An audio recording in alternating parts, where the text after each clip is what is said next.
Bonjour, bienvenue sur Mosaïque, la chaîne en quête du sens de l'actualité. Comment fêter Pourim d'après le 7 octobre à Jérusalem? Eh bien, pour la première fois, se prépare une parade de Pourim.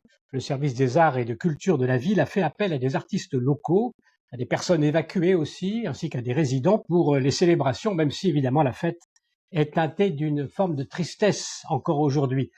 À noter encore cette décision assez inhabituelle du ministère de l'Éducation qui a ordonné aux écoles et aux jardins d'enfants de ne pas autoriser les élèves à porter des costumes qui induiraient la panique ou la peur dans ce contexte de la guerre en cours à Gaza et des hostilités dans le Nord. Alors enfin, je voudrais vous donner une anecdote significative du climat qui règne en Europe. Il y a un Israélien qui organise des fêtes à Berlin, il s'appelle Roy Sinaï, et il a demandé au propriétaire d'un club réputé de la ville, le club Zener, s'il pouvait y tenir cette année une fête pour Pourim.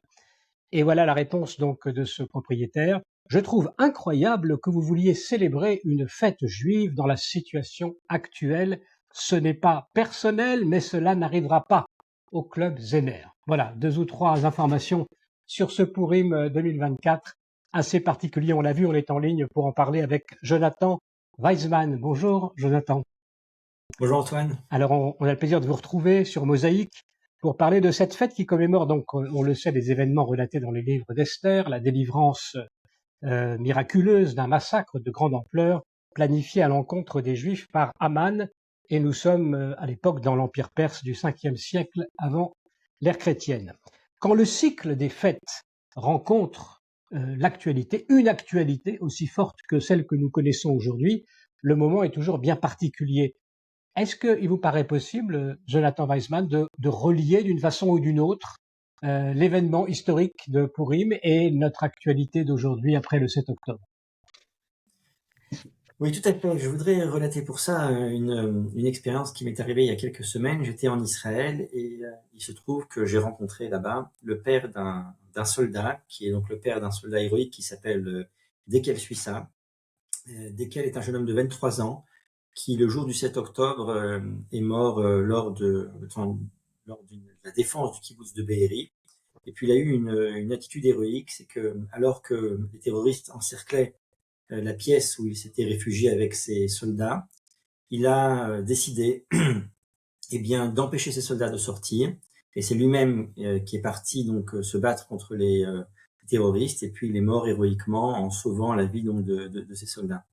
Le père d'Ekel Suissa est un homme très particulier, puisque dans cette famille, ce sont des gens qui ont tous fait carrière dans l'armée, est un homme qui s'appelle donc Moshe Suissa et qui est un homme qui a fait partie donc du renseignement. Et je lui posais la question en lui disant, mais écoutez monsieur, je m'excuse de vous poser la question, mais où est la grande armée d'Israël? Où est la grande armée qui a mis tant de temps à intervenir, alors qu'à Jérusalem, pour tous ceux qui connaissent, il suffit de se tourner un instant pour qu'un policier mette un PV, pire qu'à Paris, sur sa voiture. Pourquoi il a fallu 8 heures ou 6 heures pour que interviennent les renforts? Et puis pourquoi ils ont pu rentrer aussi facilement en Israël? Et puis pourquoi ils ont fait finalement autant de carnage? Et puis pourquoi on n'arrive pas à les rattraper? Ces questions, je sais que tout le monde se les pose, et moi je les ai posées à cet homme du renseignement. Et il m'a dit, tu sais, Jonathan, il y a ici un vrai élément, il y a une sorte de cumul eh bien, de choses qui n'auraient pas dû arriver. On a une barrière de sécurité qui fait que si un oiseau vole autour de cette barrière, il est immédiatement détecté. On a une barrière de sécurité qui est si profonde que si une taupe elle passe sous cette barrière, eh bien, on la détecte. Et puis voilà que toutes ces avancées technologiques, et puis voilà que toutes ces organisations qui font que des gens qui auraient dû être présents n'étaient pas présents, qui font qu'on aurait dû écouter certains avertissements qu'on entend aujourd'hui les uns après les autres, eh bien voilà que tout ça est tombé. Comme si cette situation ressemblait à une sorte de voilement de la présence divine. Comme si, eh bien, toute cette situation avait eu lieu, comme si elle avait été permise d'en haut, parce que d'un point de vue logique et d'un point de vue militaire, d'un point de vue tactique, il y a ici quelque chose de totalement inexplicable. Et ça relie directement, bien sûr, à notre histoire de Pourim. L'histoire de Pourim s'est passée dans la clandestinité. La clandestinité du nom de Dieu qui n'est pas présent, le nom même de Esther, qui veut dire caché. Hein. Elle va se taire, on dit, elle se tait. c'est-à-dire elle tait sa présence. Et bien qu'en hébreu, donc ça veut dire ici le fait donc d'être caché. Et donc toute l'histoire de Purim, c'est tout ce voilement de la présence divine qui, pour nous les Juifs, et c'est important de le comprendre, constitue notre mantra. C'est le fait que la destinée de ce peuple est une destinée particulière, qui est bien sûr guidée par cette idée donc de la Torah et de Dieu. Et on retrouve effectivement cette idée où était Dieu à ce moment-là. Il y a eu beaucoup trop d'événements chaînés qui n'auraient pas dû se passer et qui fait que, comme si les portes leur étaient ouvertes à ces terroristes, et ils ont réussi quelque chose d'absolument impensable. Et donc on retrouve la même ambiance du voilement, de la clandestinité ici, de la protection, dans laquelle eh bien on ne trouve pas où était Dieu. Et c'est là le parallèle que j'aimerais faire cette année avec Purim. C'est effectivement cette idée donc du voilement de la présence de cette divine providence qui nous a toujours accompagnés et qui là était totalement absente. Alors, si on veut prolonger la réflexion, il faut quand même noter qu'il y a deux grandes différences finalement entre les massacres du 7 octobre et l'histoire de Purim. C'est d'abord que le plan de Haman s'est retourné contre lui au dernier moment, tandis que le 7 octobre, l'attaque a effectivement eu lieu. Et puis la seconde, c'est que l'histoire que raconte la Megillah se passe en Perse, en dehors d'Israël, donc, alors qu'on a très souvent souligné que ces massacres du 7 octobre s'étaient déroulés sur la terre d'Israël elle-même.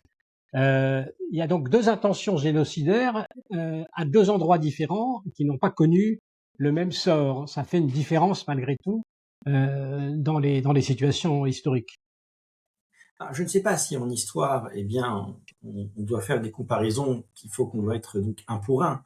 C'est-à-dire que les situations se répètent de la même manière, parce que si elles se répétaient de la même manière, elles seraient faciles quelque part à corriger. Et donc l'histoire a de cela en particulier que ça se reproduit sous des aspects différents, et quelque part déguisés sous une forme différente, et qui rend la lecture plus complexe. Et donc c'est pour cela qu'ici, effectivement, on a des éléments différents, mais en même temps des éléments qui sont identiques. C'est cette idée qu'on retrouve, le fait que beaucoup de choses ont été cachées et voilées aux yeux des hommes, en tout cas aux yeux donc de ces Israéliens dont la toute prétendue technologie et la toute prétendue armée puissante, eh bien, a été défaite par une série d'événements qui n'auraient pas dû se passer. Donc oui, vous avez raison dans ce sens-là, mais j'aimerais quand même dire ici qu'on retrouve l'idée générale de cette clandestinité, de la présence de l'aide divine, et donc par cette facilité absolument inexplicable avec laquelle ces hommes ont pu commettre ces massacres. Dans les deux situations aussi, Jonathan Weizmann, se profile cette même figure d'Amalek. C'est aussi un point qui a rassemblé les deux points de vue et qui va forcément réapparaître pour ces fêtes. Tout à fait. Et sur ce point, j'aimerais apporter un éclairage biblique qui est, vous le savez, puisque nous, on a l'habitude, lorsqu'on cherche des solutions, de puiser dans l'histoire biblique comme référence morale et puis comme référence historique, puisque finalement, le peuple juif s'inscrit dans cette dimension historico-biblique, c'est-à-dire un peuple qui est guidé donc par sa loi, et cette loi qui est une loi divine. Et dans cette lecture, j'aimerais vous apporter un passage qui se trouve à la fin du livre de Devarim. C'est un passage qui raconte que lorsque les enfants d'Israël sortent d'Égypte et puis ils se dirigent vers la terre d'Israël, arrivés aux frontières, ils rencontrent ici un peuple qui leur fait la guerre. Et puis le texte nous dit que c'est le peuple de Canaan qui se trouve à Arad, eh bien, qui fait obstacle au peuple d'Israël. Et là, il y a un Rashi qui note quelque chose d'incongru au niveau géographique. Il dit, mais je suis désolé, mais à Arad, il y a point de Canaan. À Arad, c'est Amalek qui habite. Alors à l'époque, on ne se déplaçait pas comme aujourd'hui, et donc les gens restaient dans un périmètre qui était finalement assez proche de là où ils habitaient. Et donc on ne comprend pas que ce peuple habitait à Arad et puis se clamait être tué de Canaan. Et donc Rachid dit en vérité, ceux qui habitent à Arad, c'est Amalek. Alors la grande question, c'est de savoir qu'est-ce qu'ils faisaient là-bas. Et alors le Rachid dit en réalité, Amalek avait fait un subterfuge. Ils ont changé leur langue pour faire croire que c'était des Cananéens, et puis regardez ce que la Bible dit, pour que le peuple d'Israël prie pour que Dieu les fasse gagner contre les Cananéens, et il y aurait ici un changement de destinataire. Et comme c'est Amalek, la prière n'aurait pas marché, donc c'est ce que Rachid nous dit là sur place, ce commentateur troyen. Et finalement, ils ne sont pas tombés dans le piège, ils ont dit, non, sauve-nous de la guerre, sans préciser qui était l'ennemi. Mais ce que Rachid met ici en évidence, c'est quand même quelque chose d'intéressant. C'est quand même beaucoup plus facile de changer ses habits, c'est-à-dire de mettre des tenues de Cananéens, que de changer de langue. Même si la méthode assimile est rapide pour apprendre le cananéen, c'est assez facile de distinguer lorsque quelqu'un change de langue, il a un accent. Donc c'est quand même beaucoup plus facile de changer d'habit. Alors c'est quoi ce déguisement d'Amalek? Et je pense que c'est ça que Rachi il met ici en évidence. Il dit que en vérité c'est pas la langue qui l'a changé, mais c'est le langage. Parce que Amalek, on connaît son but. Son but, c'est détruire, déraciner, annihiler, égorger, violer Israël. Mais Canaan, lui, c'est différent. Il revendique la terre. Et ce que Rachid met ici en évidence, c'est qu'Amalek, ayant compris que le langage, eh bien, de la destruction ne pourra pas passer, eh bien, a changé de langage et a utilisé un langage qui est passé d'un langage antisémite vers un langage antisioniste, mais qui en vérité se rejoignent les uns vers les autres. Et même si aujourd'hui on a envie de nous dire que les antisionistes ne sont pas antisémites, alors montrez-moi que ce n'est pas le cas, j'aimerais être convaincu, mais dans beaucoup de cas, il y a une véritable racine antisémite. Et donc c'est pour ça que Amalek il change de langage, extérieurement parlant. Son but c'est d'annihiler Israël, il veut le détruire totalement, mais comme ça passe pas, alors il prend le langage de Canaan. Et donc c'est ça l'idée que vous avez, qu'on a ici dans ce texte. On a dit donc de ce déguisement, et c'est tout le thème qu'on a à travers Purim, c'est qu'on a cet Amalek qui se déguise en autre chose. Et aujourd'hui c'est le retour des bâtons que l'on a, dans lequel le monde, quelque part, nous a autorisé, devant l'horreur qui a eu lieu le 7 octobre, a eu un sursaut d'amour envers Israël, mais aucun juif n'était dupe, et c'est malheureusement notre histoire. On savait que ça ne durerait pas longtemps, c'est vite retombé, et aujourd'hui, comme je l'ai dit dans ma précédente intervention, eh bien, on nous nie le droit d'exister, aujourd'hui, on nous nie le droit de nous défendre. Et on a bien donc cette figure d'Amalek ici, déguisée dans cette extériorité, en changeant de langage, et qui maintenant a profité, eh bien, au-delà des actions terribles qui ont eu lieu, eh bien, de nous nier le droit d'exister. Alors effectivement, c'est comme si le monde, avec notamment ce qui se passe autour de la question de Rafah, de la demande instante de l'ensemble des pays, des puissances, d'arrêter maintenant ce conflit, c'est comme s'il y avait une volonté d'empêcher finalement les Israéliens, le peuple juif, d'accomplir cette mitzvah qui est d'effacer le nom d'Amalek. Il y a quelque chose de très significatif, j'imagine, à ce niveau-là. On ne veut pas un effacement. Amalek ne veut pas cet effacement.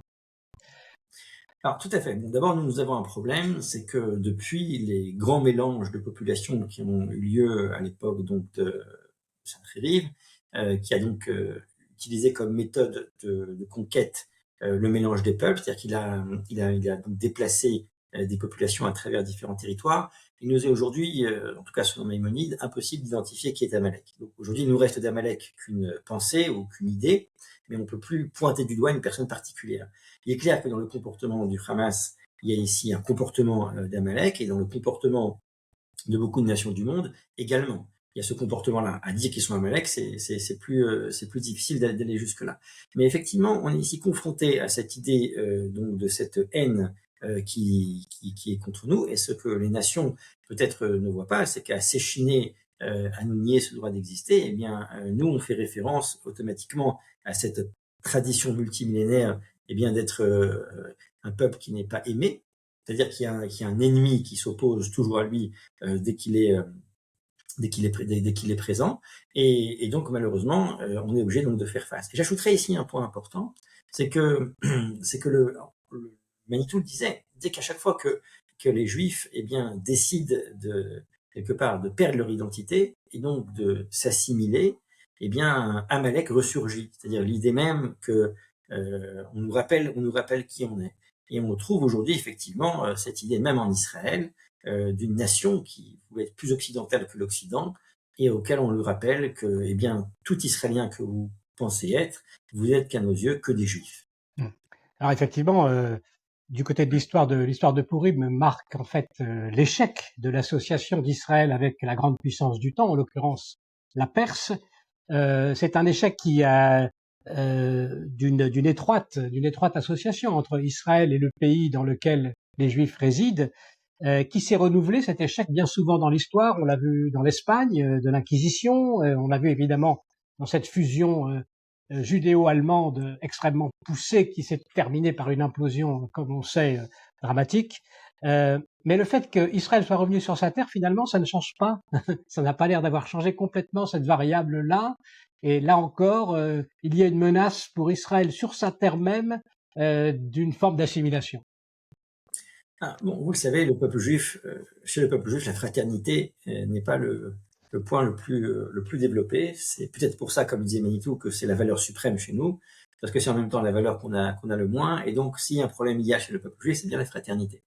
Il y a au-delà de ça, effectivement aussi un clivage qui est constant et qui existe déjà depuis l'époque même du retour sur la terre d'Israël, à l'époque du Rav Kook, ce qu'on appelait les Chofshi, qui était donc qui est devenu aujourd'hui le mot Chiloni, mais qui à l'époque étaient donc les Juifs qui avaient décidé donc de placer en avant l'histoire d'Israël plus que les lois d'Israël, eh bien, ont toujours été en opposition aussi avec avec ce qu'on appelle donc ceux qui se revendiquaient d'être les gens qui étaient donc les datis, ceux qui étaient donc religieux. Donc Chofshi ou Chiloni, c'est-à-dire séculaire, dati ou religieux, on a le clivage qui existe depuis longtemps.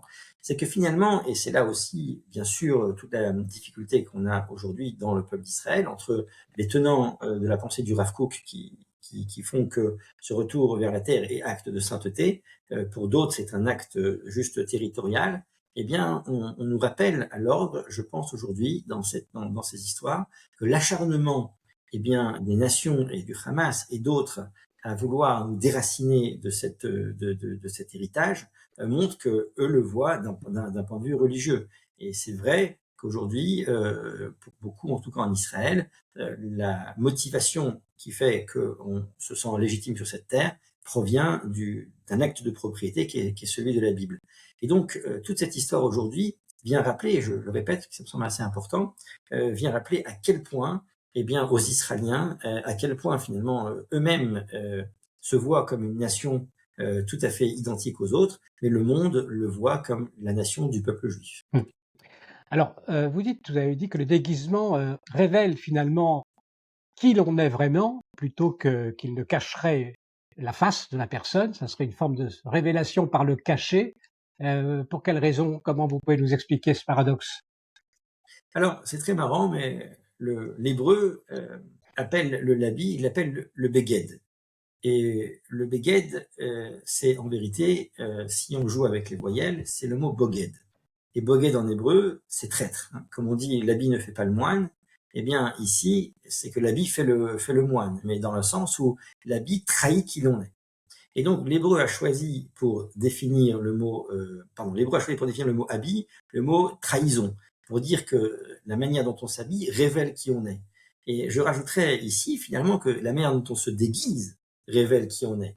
Puisque, on le voit, mettre un masque, c'est permettre de se désinhiber, c'est permettre de se cacher derrière quelque chose et d'être qui l'on est. Et d'ailleurs, Manito le disait joliment, il disait qu'est-ce que c'est qu'un juif? Eh ben, c'est un hébreu qui se déguise en goy. C'est-à-dire que se déguiser finalement en autre chose, eh bien, c'est ce qui permet de dire qu'est-ce qu'on aurait voulu être. On raconte souvent que, voilà, en Algérie, les jeunes enfants se déguisaient en soldats français, et finalement, on se déguise en celui qu'on veut être représenté. Alors bon, je passe aujourd'hui peut-être sur les déguisements en M&M's ou en Pirates des Caraïbes, mais au niveau adulte, il y a une véritable source et souche dans le choix donc, du déguisement. Et vous remarquerez, parce que c'est très intéressant de le voir, au-delà du religieux, si vous allez à Jérusalem et vous regardez le déguisement des jeunes chassidim, eh bien, c'est très marrant, mais les jeunes chassidim, eh bien, se déguisent en jeunes chassidim. C'est-à-dire qu'ils ne se déguisent pas dans un déguisement autre, c'est-à-dire que finalement, on se déguise en qui on est. Et toute l'histoire de Purim, elle est là. C'est une série de jeux sur les habits, puisque Vashti, la reine, est nue, donc elle est sans habit. On a ensuite l'habit de Mordechai. On a ensuite, bien sûr, le fait qu'il déchire ses habits. Donc l'habit revient très souvent à l'intérieur de cette Megillah, beaucoup plus en tout cas que dans d'autres textes, pour montrer que finalement, c'est la manière dont on s'habille, ou la manière dont qui permet donc de cacher qui on est, ou de révéler qui on est véritablement. Et c'est ça le sens du costume, bien sûr, à Purim, c'est que paradoxalement, eh bien, le déguisement permet de révéler qui je suis. Alors, est-ce que les Israéliens vivent aujourd'hui une phase de dévoilement identitaire depuis le 7 octobre, c'est-à-dire qu'ils ont pris un masque finalement qui va leur permettre de se révéler tels qu'ils sont et non pas tels qu'ils imaginent être? Je suis malheureusement plutôt réaliste Et je remarque qu'on revient vite vers les habitudes précédentes et que chacun reprend vite comment dire, ses marques et ses positions qui lui permettent de se sentir, comment dire, en sécurité par rapport à ses opinions. Et le peuple d'Israël a cela, qu'il est quand même assez têtu, hein, c'est Am Kesherefku. Et alors, on sent bien sûr la société, un frétillement dans la société où des gens font bouger les lignes et se rendent compte qu'il y a une véritable nécessité, on va dire, d'aller vers l'autre. Et il y a beaucoup d'initiatives en ce sens. Alors, je ne vois pas encore, en tout cas au niveau, comment dire, au niveau du peuple, au niveau national, un changement, mais on sent quand même qu'au niveau individuel, eh bien, il y a une vraie recherche de faire, de progresser, de progresser vers l'autre. Il y a malheureusement, et c'est aussi un des signes distinctifs du peuple d'Israël, des extrêmes, parce que le peuple juif est un peuple extrême. Il n'est pas du tout au milieu, dans les deux sens du terme, et les extrêmes, eh bien, ont tendance à vouloir un petit peu effacer le centre. Mais mes dernières visites en Israël, et puis les différentes discussions que j'ai pu avoir avec un certain nombre de personnes, bon, bien sûr, je n'ai pas le statut ni de sociologue ni d'historien qui me permettent d'avoir comment dire, une réponse scientifique, mais ma prise de température montre qu'il y a quand même une vraie volonté intérieure de beaucoup de composants comment dire, du peuple d'Israël de faire un pas vers l'autre. Et c'est-à-dire peut-être se déguiser cette année en hébreu, c'est-à-dire afficher un visage qui corresponde à l'identité originelle. Ce serait exactement ce qu'il faudrait, que chacun se déguise en hébreu, exactement. Et Ah, d'ailleurs, pardon. oui, non, je vous en prie. Et d'ailleurs, ce qui est très intéressant, vous savez que les sages ont la dent dure envers le peuple d'Israël qui a assisté au festin d'Assuérus, qui est dans le début de la Megillah. Ils ont vraiment la dent dure qui leur reproche d'avoir participé à ce festin national qui, vous devez savoir, était une obligation légale. Et qu'est-ce qui fait que finalement, eh bien, les sages ont trouvé ça tellement dégradant? Eh bien, c'est lorsque les Juifs se sont pris pour des Perses. C'est-à-dire, il y avait effectivement dans leur attitude une forme d'assimilation, et cette assimilation a fait que justement un Amalek s'est levé. Et donc d'où l'idée de la nécessité de se rhabiller en hébreu. Et donc comme vous le dites, effectivement que les Israéliens et les Juifs donc se rhabillent en hébreu. Alors il y a aussi un point commun, je voulais évoquer, c'est que dans les deux cas, c'est la Perse finalement qui est un peu à l'origine de l'intention génocidaire. Est-ce qu'il y a quelque chose à trouver dans cette analogie-là aussi? D'un côté la Perse, de l'autre côté le chiisme iranien et ses proxys, comme on dit, qui attaquent Israël, qui sont les principaux ennemis. Alors, il y a un entêtement évident de la part des Perses. Alors, vous le savez, il y a chez nous, et même bon,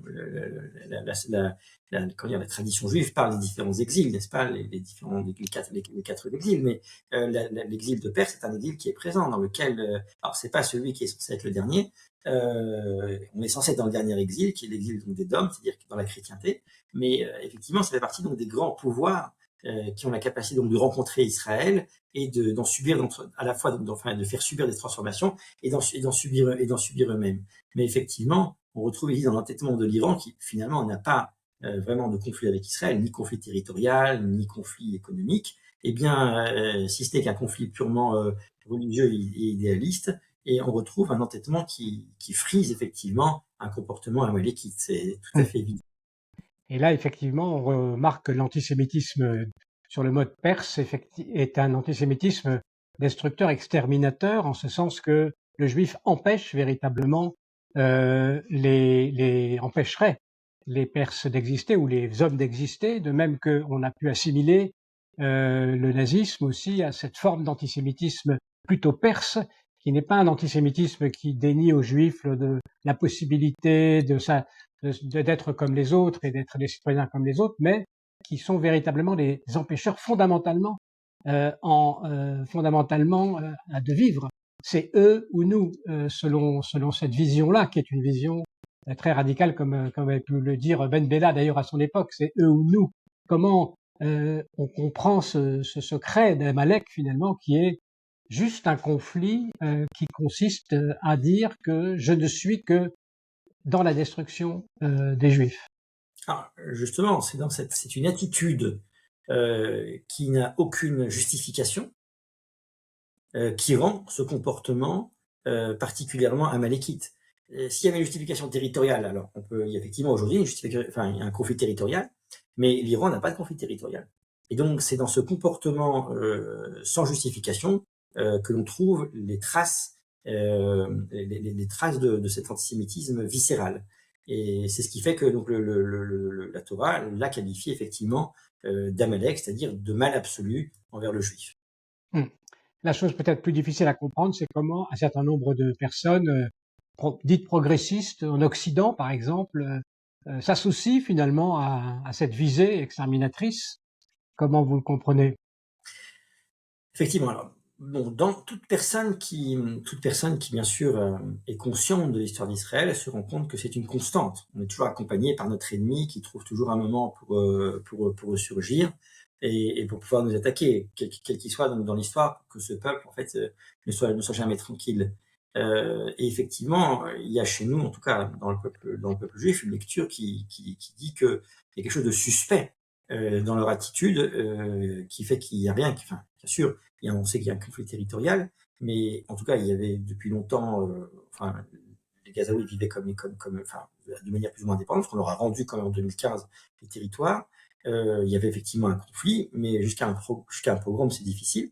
Et donc finalement, donc ce qu'on voit dans l'attitude donc de toutes ces du monde entier qui tout à coup prend part finalement eh bien à l'empêchement d'Israël de se défendre, on y lit véritablement chez nous un langage de haine. Parce qu'il y a, je pensais par exemple au wokisme, dont on a beaucoup parlé sur cette antenne, qui aussi semble être désigné Israël comme Alors, l'ennemi numéro un, on va dire, bon, comme aux yeux, dominant. aux yeux du wokisme, on est l'ennemi numéro un. Pourquoi? Parce qu'Israël est un État-nation. Un État-nation, c'est un État, donc c'est une nation pour un État. Évidemment, dans le wokisme, il faudrait effacer cette notion d'individualité pour qu'il y ait une notion donc de où tout le monde soit égaux.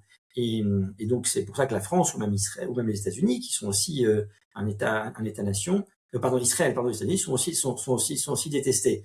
Et c'est je pense, une différence fondamentale de pensée, c'est que lorsqu'on dit qu'il y a égalité, eh bien dans le judaïsme, égalité s'entend par égalité des dignités, pas égalité des qualités. C'est-à-dire que moi, je peux être quelqu'un de plus fort, de plus riche, de plus intelligent, ou l'autre peut l'être. Donc lorsqu'il y a égalité, c'est égalité des dignités, pas égalité des qualités.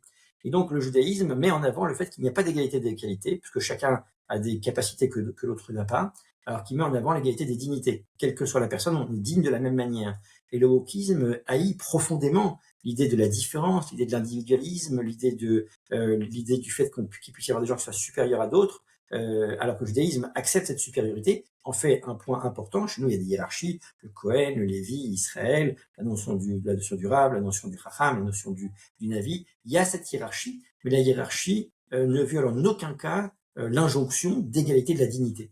Et c'est vrai que le wokisme déteste tellement la proposition d'Israël. Alors Jonathan Weissman, dernière question. Vous avez trouvé votre déguisement pour cette fête de Purim cette année? Eh bien, finalement, je vais faire ce que je vais faire, c'est que je vais mettre une kippa plus grande, parce que si jamais elle est tombée, ça va montrer que je serai encore plus hébreu, encore plus juif.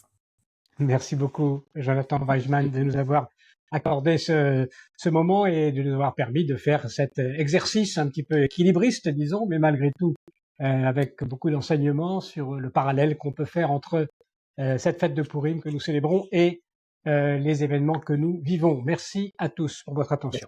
Et bonne fête.